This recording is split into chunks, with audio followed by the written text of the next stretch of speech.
আমার দুটো বাচ্চা আছে, আমার চিকিৎসা না হয় তাহলে বাচ্চা কারে কে দেখবো? আগামী সোমবারে এই অসহায় মায়ের অপারেশন। আজকে শুক্রবার, হাতে আছে মাত্র 2 দিন। ওনার বেশ কিছু ডাক্তারের টেস্ট দিয়েছে, অপারেশনের আগে যে টেস্টগুলো করানো দরকার আর সেইগুলো করার তো টাকা পয়সা নাই, এবং অপারেশন যে কিভাবে করাবে সেটাও আল্লাহ পাক, আল্লাহ ভরসা। আসলে বুঝতে পারতেছি না যে ওনার জন্য আসলে কি করব। তো ওনার পুরো মাথাটা আসলে পোকায় খেয়ে ফেলেছে। দেশবাসীর 5 টাকা, 10 টাকা, 100 টাকা, 500 টাকা এভাবেই সাহায্যের ধারায় ওনার এই চিকিৎসাটা চলতেছিল। ওনার মাথা যে পুরো মাথাটা পোকায় খেয়ে ফেলেছিল। আপনার মাথায় কি হয়েছিল? ফোড়া হয়েছিল আগে। ফোড়া হয়েছিল, তারপরে পোকায় খাইলো। পোকা খাইলে অ্যালার্জি আছে, অ্যালার্জি ফাইটে যায়, ইনফেকশন হয়ে পোকা হয়েছিল। আচ্ছা, একটু জোরে বললেন তো। এখন আপনার ডাক্তার কি বলছে? অপারেশন করলে সুস্থ হয়ে যাবেন? ডাক্তার কইছে অপারেশন হলে সুস্থ হয়ে যাবে। অপারেশন করলে সুস্থ হয়ে যাবেন। অপারেশন কবে? সোমবারে পড়ছে। সোমবারে। যে ডাক্তার যে টেস্ট দিছে, ওষুধপত্র দিছে, এগুলো কেনার কি টাকা পয়সা আছে আপনাদের কাছে? না, টাকা পয়সা নাই। ওনার আসলে ডাক্তার অপারেশনের আগে যে টেস্টগুলো দিতে দেয়, যে অপারেশন আসলে করতে পারবে কিনা, এই ধরনের যে টেস্টগুলো দিয়ে থাকে, ঈদের পরে মাত্র হাসপাতালে ডাক্তাররা বসা শুরু করলো। ওনার সোমবারে ওনার অপারেশনের জন্য সিরিয়ালও পাওয়া গেল, কিন্তু আজকে ওনার মানে টেস্টগুলো করানোর মতো ওনার কাছে অর্থ নাই। এই যে গত মাসের 27 তারিখ থেকে আজকে হলো 13 তারিখ, প্রায় 20 দিন বাকি, 20 দিনের বেশি ওনার এই চিকিৎসার সম্পূর্ণ টাকা পয়সা কিন্তু এই ফেসবুকের সাহায্যে বাকি আপনাদের দানের টাকায় আসলে চলতেছে। এখন ওনার শুধু একটা অপারেশন বাকি আছে। এই অপারেশনের জন্য আগে এই যে টেস্টগুলো করতে হবে, এটা আসলে ঢাকা মেডিকেল না, প্রাইভেট হাসপাতাল থেকেও কিছু টেস্ট করতে হবে। সেই টেস্ট করা টাকা নাই। যেরকম ওনার মাথার মাংস নিয়ে আসলে টেস্ট করবে যে ওনার মাথার এই মাংসগুলো কত দূর কাটা লাগে, এবং ওনার আসলে এই যে অপারেশনের পরে যে ওষুধপত্র আছে বাকি ইনজেকশন আছে, ওনার যে মাথার মধ্যে যে প্লাস্টিক সার্জারি হবে সেইটার জন্য যে টাকা পয়সা লাগবে, বাকি সেইটার অপারেশনের জন্য যে সরঞ্জামগুলো কিনতে হবে, বাকি অপারেশনের পরে যে ওষুধপত্র, কোনোটারই আসলে ব্যবস্থা নাই। তো তো যেই বিষয়টা আসলে বলছিলাম, ওনার জন্য আপনারা সাহায্যের হাত বাড়িয়ে দিবেন। তা না হলে ওনার আসলে এই যে অপারেশনের আগে যে আজকে টেস্ট দিয়েছে, সেই টেস্টও আসলে ওইভাবে করা টাকা পয়সা নাই। এরপরে গতকালকে সাহায্য আসছে 130 টাকা। আজকে রাত 12টা থেকে এখন পর্যন্ত একজনে পাঠাইছিল 500 টাকা আর একজনে পাঠাইছিল 40 টাকা। তো একটা মানুষের আসলে হাসপাতালে খাওয়ান খরচা, বাকি তার সাথে যে থাকে মানুষ, তার খাওয়ান খরচা, বাকি ওষুধ, ইনজেকশন, আর সব কিছু মিলিয়ে আসলে মানে এখন আর দেখা যায় যে সম্ভব হচ্ছে না। তার মধ্যে তার অপারেশনের পরে ওষুধপত্র, এইগুলো আসলে কোথা থেকে কী ম্যানেজ করবো আমি আসলে ওইভাবে বলতেই পারতেছি না। যে তারপরও চেষ্টা করে যাচ্ছি যে এই মানুষটার জন্য আপনারা সকলে দোয়া করবেন, সে যেন অপারেশনের পরে সুস্থ হয়ে তার আপনার তো ছোট ছোট বাচ্চা আছে তাই না? হ্যাঁ, বয়স কত? একটার 5 বছর আর একটার হলে 12 বছর। 5 বছর আর 12 বছর। যাই হোক, দোয়া করবেন যেন ওনারা বাচ্চারা যেন ওর মার কোলে, উনি যেন বাচ্চাদের আবার লালন পালন করে সেবা করে বড় করতে পারে। তো আপনারা ওনার সাথে আসলে পরিচয়টা যেভাবে, উনি আসলে ওনার মাথা পোকায় খাইছে, পোকায় খাওয়ার পরে উনি ঢাকায় আসছিল চিকিৎসার জন্য। পুরো মাথাটা পোকায় খেয়ে ফেলছিল, চিকিৎসার জন্য ঢাকায় আসছে। কুর্মিটোলা হাসপাতালে ওনার একটা অপারেশন হয়েছে, কিন্তু অপারেশনের পরে ওনার যে ওষুধপত্র লিখে দিছে সেই ওষুধপত্র ওনারা কিনতে পারেনি, এবং অবশেষে হাসপাতাল থেকে ওনাকে ছুটি দিয়ে দিছে, বাকি চলে আসছে। তো এই অবস্থায় আসলে ঢাকার শহরে আসলে ঘুরতেছিল মাথায়, মানে অপারেশন হওয়ার পরে পুরো মাথাটা আর কি, ওনার মাথায় মাংস নাই, শুধু বাটি বের হওয়া। তো এই অবস্থায় ঘুরতেছিল, তখন আসলে ওনার সাথে পরিচয় বাকি দেখা। তো তখন সব কিছু জিজ্ঞেস করলাম, জিজ্ঞেস করার পর ওনাকে হাসপাতালে ভর্তি করে দিলাম। ভর্তি করার পরে এই যে গত 27শে মে থেকে আজকে জুনের সম্ভবত 13 তারিখ পর্যন্ত ওনার চিকিৎসা দিন উনি ঢাকা মেডিকেল কলেজ হাসপাতালে আছে, এবং ওনার আগামী 16 তারিখে আসলে সোমবারে ওনার আসলে অপারেশন হবে সকালে।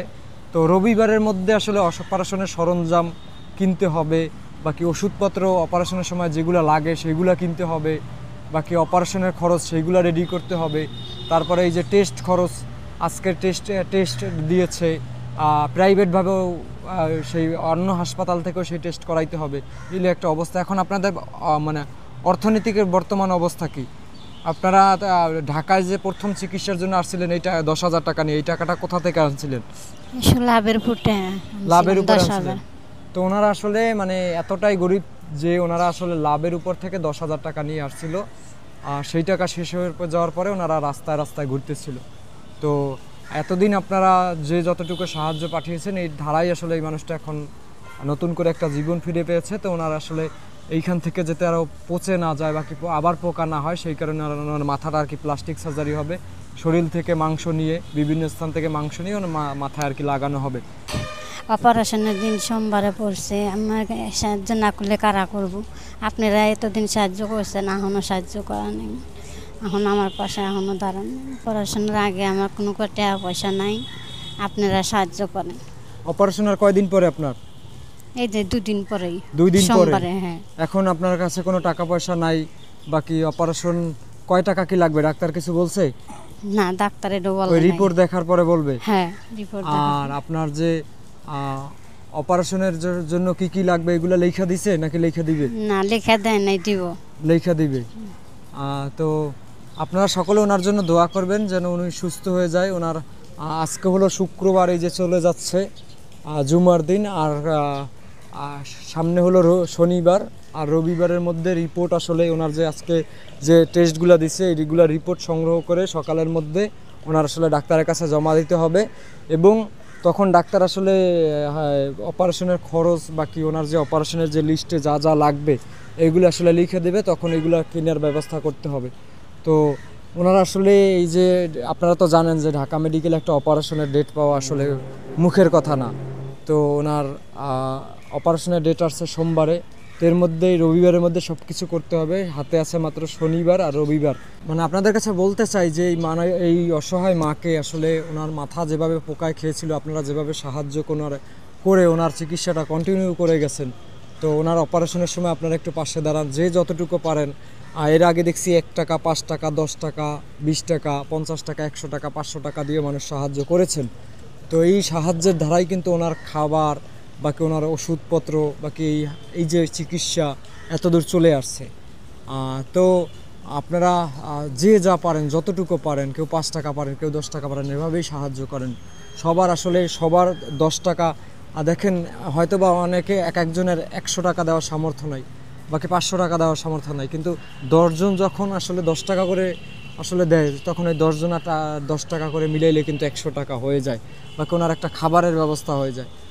তো যদি কেউ আসলে অর্থ দিয়ে সাহায্য না করতে পারেন, দয়া করে ওনার জন্য ওনার জীবন বাঁচাইতে আসলে ভিডিওটা আপনারা একটু শেয়ার করে সাহায্য করবেন। আর আপনারা যারা ফেসবুকে বাকি ইউটিউবে ভিডিওটা দেখবেন, আমি সকলের কাছে অনুরোধ করে বলি যে আসলে আপনারা একটা কমেন্ট করবেন। কমেন্ট করলে দেখা যায় এই ভিডিওটা ইউটিউব বাকি ফেসবুক কোম্পানি মনে করে এই ভিডিওটা অনেক ভালো, অনেক কমেন্ট পড়তেছে, তখন আসলে মানুষের কাছে অটোমেটিকলি এই ভিডিওটা পৌঁছায় বেশি বেশি। কিন্তু দেখা যায় যে উনি অসুস্থ মানুষ, ওনাকে নিয়ে কেউ একটা কমেন্টও করে না, কেউ একটু মানে কমেন্ট না করার কারণে বাকি একজনের সামনে ভিডিওটা গেল, সে দেখলো না, সে না দেখার কারণে ফেসবুক বাকি ইউটিউব মনে করে যে ওনার ভিডিওটা আসলে খারাপ, ওনার ভিডিওটা ভালো না, এই কারণে অটোমেটিকলি মানুষের কাছে পৌঁছানো বন্ধ করে দেয়, যার কারণে ভিডিও ভাইরাল হয় না এবং পরবর্তীতে ওনার জন্য সাহায্যও আসে না। তাই বলতে চাই যে সকলে টাকা দিয়ে সাহায্য না করতে পারলেও সবাই তো আসলে টাকা দিয়ে সাহায্য করতে পারবে না। 1000 মানুষের মধ্যে হয়তো বা 10 জনের টাকা দিয়ে সাহায্য করতে পারবে। তো ওই 1000 মানুষের মধ্যে 1000 মানুষ যদি আসলে উদ্যোগ নিয়ে ভিডিওটা শেয়ার করে বাকি কমেন্ট করে যদি আসলে ভিডিওটা ভাইরাল করে, তখন 1 লাখ মানুষ দেখলে সেইখান থেকে 100 মানুষ ওনার জন্য আগাই আসবে। এটাই আসলে মানে আমাদের মানবিকতা এভাবেই আসলে জাগ্রত হওয়া উচিত, যে যেভাবে পারে, মানে কেউ যে টাকা দিয়ে সাহায্য করতে হবে এমন কোনো কথা নাই। একটা কমেন্ট করাও ওনার জন্য এখনও সাহায্য, একটা শেয়ার করাও ওনার জন্য সাহায্য। কারণ আপনার কমেন্টের দ্বারাই, আপনার শেয়ারের দ্বারা এই ভিডিওটা আরেকজন মানুষ দেখবে, আপনার মাধ্যমে জানতে পারবে যে এই মানুষটা অসুস্থ, ওনার মাথা পোকায় খেয়েছে। সবাই ভালো থাকবেন। আল্লাহ হাফেজ। আসসালামু আলাইকুম।